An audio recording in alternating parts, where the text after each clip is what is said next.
The test is in 4 parts: Part 1, Part 2, Part 3, and Part 4. Now look at Part 1. Part 1. Jack is on his way to Margaret's house party. He is phoning her for directions.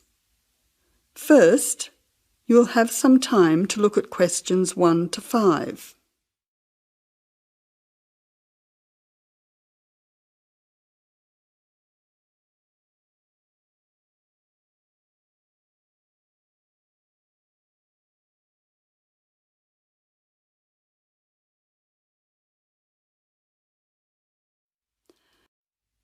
Now listen carefully and answer questions 1 to 5.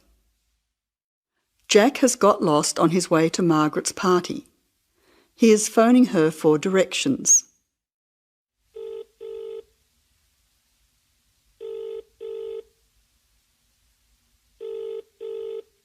Hello, is that Margaret? Yes, who's speaking? Margaret, it's Jack. I think I'm lost. I can't see a signpost and... Jack, so where are you now? Well, I'm a bit confused about the directions, but I'm at a T-junction. What can you see around you? I can see a pub on the corner. Can you see the name of the pub? Wait a minute, let me see. It's hard to see in the dark. Yes, I can read it now. It's called the Lion's Head. Oh, the Lion's Head. Okay, well then you're not too far away. Go straight ahead through the traffic lights to the next T-junction. Sorry, I didn't hear you. What did you say? I said just go through to the next T-junction. Okay. Now what? Well, there's a park in front of you and a large 2-storey building on the corner. Yes, I can see them. Okay, so now turn left. Hang on, you're coming up the street, so you'll have to turn right. Okay, got it. What's the name of your street? It's Wesley Street, Wesley, number 70. We're the 5th house on the left. You should see a red letterbox and some bushes in front of the house. Okay, 5th house, number 70. I should be there soon. Am I late for the party? It sounds like things are happening there. No, it's only just started. That's good. I should be there in the next 10 minutes. See you soon. Jack hangs up and walks on. 7 minutes later, he calls Margaret again, as he still can't find the house. You now have some time to look at questions 6 to 10.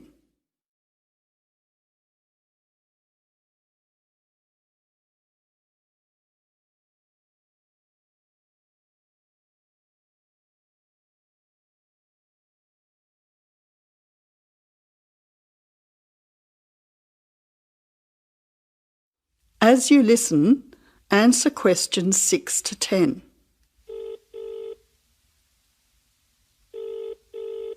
Who's speaking? Hi, Margaret. It's Jack again. Sorry to bother you. Listen, would you mind doing me a favour? Of course, what? Could you tell Mike I have got his camera? I've tried to send him a text message, but it's not going through. Oh, he's not here yet. Oh dear, he said he'd be there early. He might be lost too.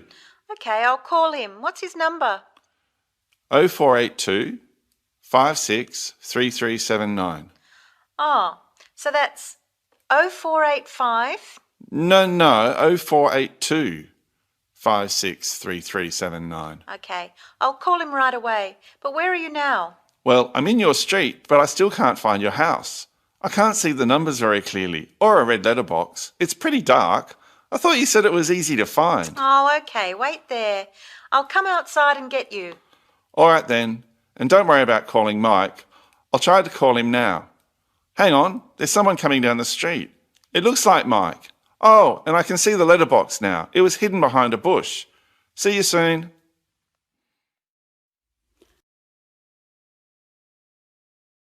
That is the end of Part 1.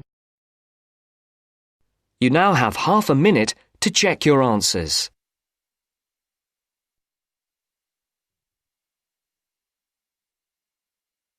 Now turns to Part 2.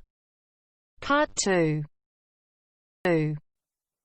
You will hear part of a podcast for visitors to the popular holiday region called the Trello Valley. First, you have some time to look at questions 11 to 14.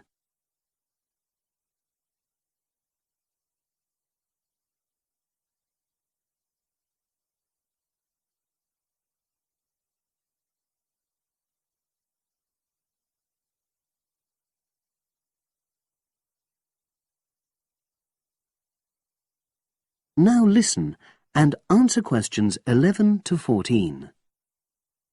The valley and estuary of the River Trello forms an unspoilt, beautiful landscape, rich in both wildlife and sites of historic interest.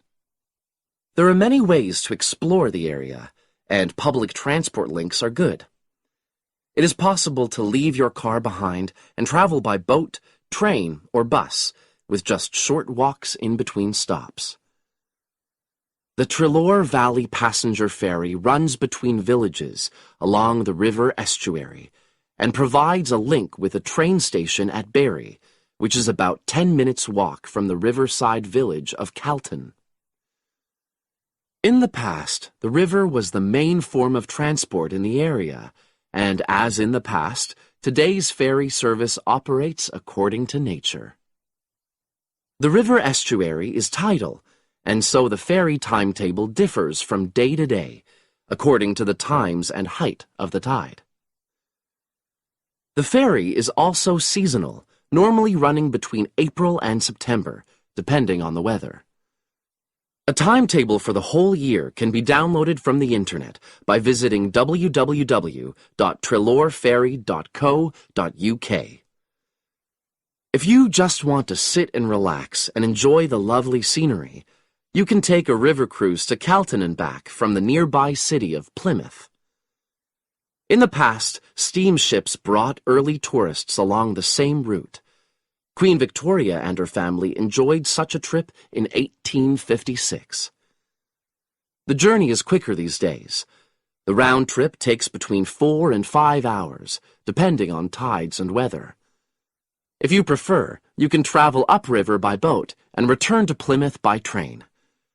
All cruise boats and trains have wheelchair access. For more information and for departure times, ring Plymouth Boat Cruises on 017-528-23104. Trains run several times a day throughout the year between Canton and Plymouth, with various stops in between. They are used by both local commuters and tourists who want to enjoy the beautiful scenery. The highlight of the journey is crossing the river on the stunning viaduct, which was built at the beginning of the 20th century and towers 120 feet over the water. It is unnecessary to book, and tickets can be bought on the train. For information about fares and timetables, contact National Rail Enquiries by phone or online. The bus service in the Trello Valley now connects all train stations and villages in the area.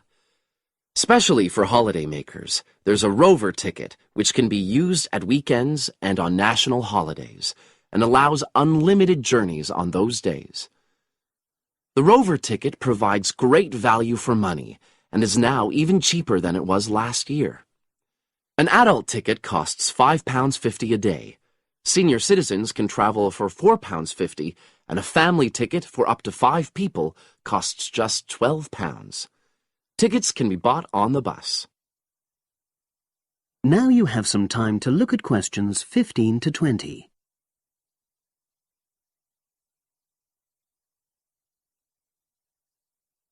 Now listen and answer questions 15 to 20. At the center of the Trello estuary area is the historic riverside village of Canton. The main road comes into the village from the south, and for those of you who are arriving by bus, it turns left just before the bridge and stops in the lay-by on the left-hand side. From there, it's just a short walk to Canton's various attractions. If you're arriving by car, you have to leave it in the main car park. Go over the bridge and take the first turning on the right. Then go on until you come to the end of that road. It's the only place to park in Canton, but there's no charge. If you're interested in local history, there's a museum in Canton with farming, fishing, and household implements from the late 19th century. As you come in from the south, cross the river and go straight on the same road until you reach the end. Also, on the subject of history, you can go and see the old mill, which has recently been renovated and put back into use. Turn left before you come to the bridge.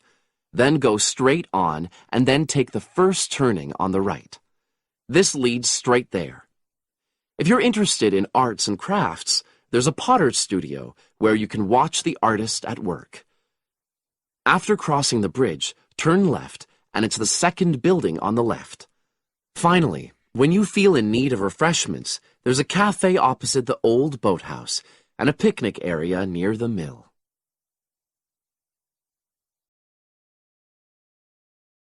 That is the end of part 2.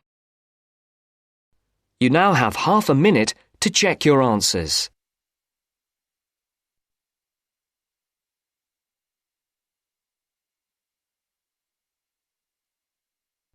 Now turns to part 3. Part 3. You will hear a discussion between 3 students, David, Joseph, and Carrie. In the first part of the discussion, they will be talking about lounges in different school buildings on campus. First look at questions 21 to 24.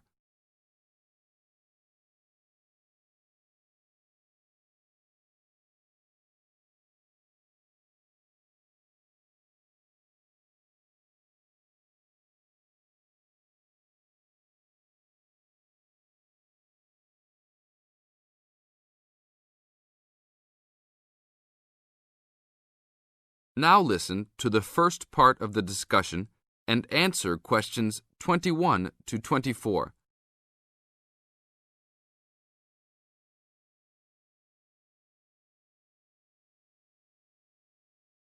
Hey, Joseph. Long time no see. How's it going? Oh, hey, David. It's going fine. I'm a little overwhelmed with all these new courses, but I'm hanging in there.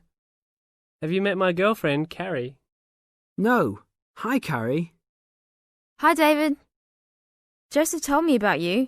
You two had quite the time last semester in European history, I hear. Yeah, we like to hang out after class. Now it's a little harder, though. Lounges aren't as good as they were back there in Wilson Hall. Yeah, they had chairs, couches, and tables to put your stuff on. And that lounge was full. There must have been 25 seats in there. Really?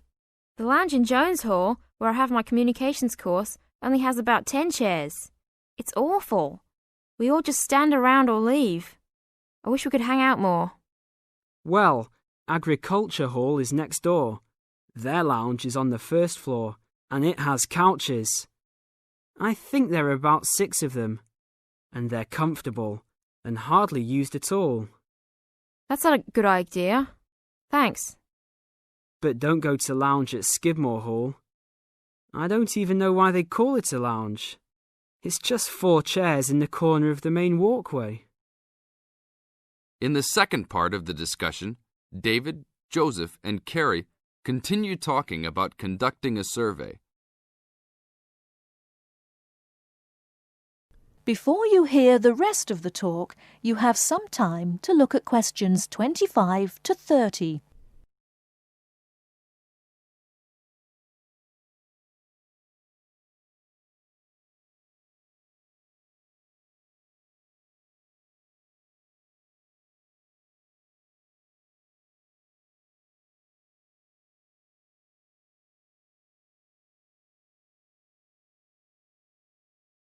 Now listen and answer questions 25 to 30.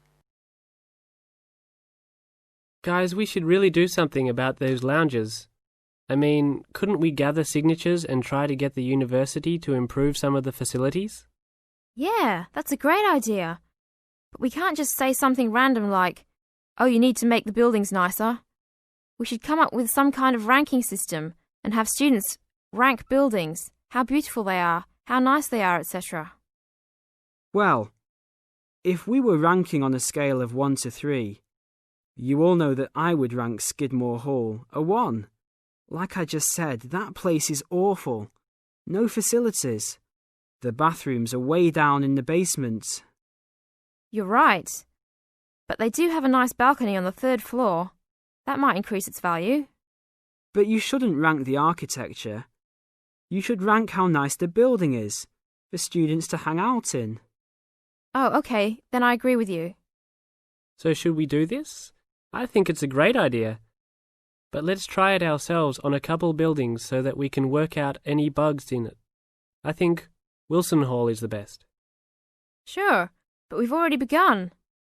We will give a building 1 point if it has poor facilities, not enough chairs and no vending machines, that kind of thing. And give a building 2 points if it is okay or acceptable. We can rank buildings that we really like as having 3 points. So like Joseph said, I think Wilson Hall is the best. It should have 3 points for sure. And Skidmore has a 1. Now what other buildings should we rank? How about Merris Hall? No, they're not done with that one yet. But it looks like that will be a good place to hang out. How about Agriculture Hall? You said something about that hall a bit earlier. Oh yeah, they have that lounge with couches that no one uses. But that might indicate that people don't hang out there for other reasons. They don't have any drink machines. That's why I never go there. Oh, well, then I think it's an average building. Let's give it the middle ranking. I agree. It could be improved slightly, but it's got a couple of nice features. I like that lounge in that 3rd floor, for example, but the stairs are too short. I always trip when I'm walking up them. This ranking is getting complex. Okay, one building we haven't talked about is Canton Hall. What do you guys think of Canton? Is that next to the law building? Yep. It's got this excellent connecting corridor with chairs and desks to relax and work at. The cafeteria there is great too. I think that place is just as good as Wilson. Well, I've only been there once, and didn't know that was what it was called. It was kind of confusing, and it's kind of far for me to go, but I liked it. So I'll give it the middle ranking. 2 points because it had nice facilities, but a poor and confusing layout. Oh, Joseph, you like Canton Hall? I hate that place. It's so mechanical, cold and impersonal. The furniture is nice, sure, but it's the last place on campus I would go to. I give it a 1. Interesting. Well, let's write this little survey up and start passing it around. I don't have time to type it up. Can you? Sure. I'll do it after my biology class. Should we meet up at Wilson tonight around 8? Sure. No problem. We'll see you then.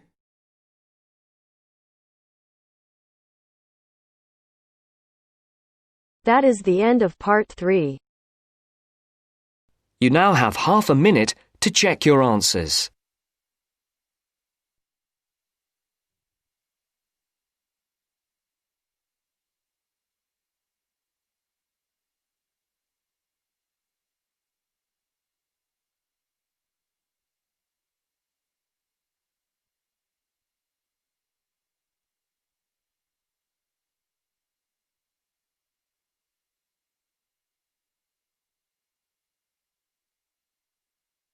Now turns to part 4. Part 4. Listen to an interview. Mr. Brooks, Mark, Jean and Robert are being interviewed on the subject of friendship. First, you have some time to look at questions 31 to 40. Now, listen carefully and answer questions 31 to 40. I consider friendship to be one of the most important things in life, whatever your status, married or single. I see too many lonely people around. A lot of us get so involved with material values, family problems, keeping up with the Joneses, etc., that we forget the real meaning of friendship. Which is what, according to you? They say a friend in need is a friend indeed, which is partly true. But a real friend should also be able to share your happy moments without feeling jealous. A good friendship is one where you can accept and forgive him, understand mood, and don't feel hurt if a friend doesn't feel like seeing you.